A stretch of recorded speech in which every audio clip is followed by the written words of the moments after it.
Rais wa Marekani Donald Trump anasema kwamba kumekuwa na siku nyingi sana za mapumziko nchini Marekani. Yani zile siku za mapumziko watu hawaendi makazini kama vile unavyoona huko sikukuu labda fulani au sijui tunaazimisha kitu fulani. Sasa yeye anasema kwa Marekani imekuwa ni too much sasa na inapelekea kupoteza madola mengi sana kutokana na mapumziko hayo. Na anasema kwamba hata wafanyakazi wenyewe hawapendi kuwepo kwa hayo mapumziko. Hivyo kama kweli wa Marekani wanataka kuifanya Marekani kuwa kubwa tena, basi inabidi waweze kupunguza baadhi ya sikukuu ambazo zipo katika tarehe zao, katika kalenda zao. Kupitia ukurasa wake wa Truth Social, Trump ameandika maneno haya hapa: siku nyingi za mapumziko zisizo za kazi nchini Marekani zinatugharimu mabilioni kwa sababu biashara nyingi hufungwa.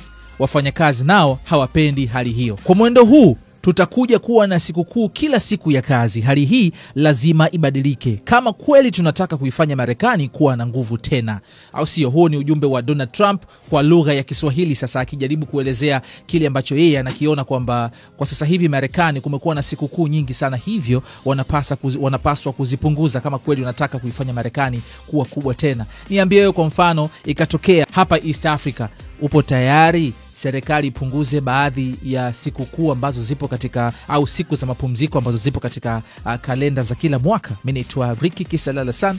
Drop comment yako hapa chini.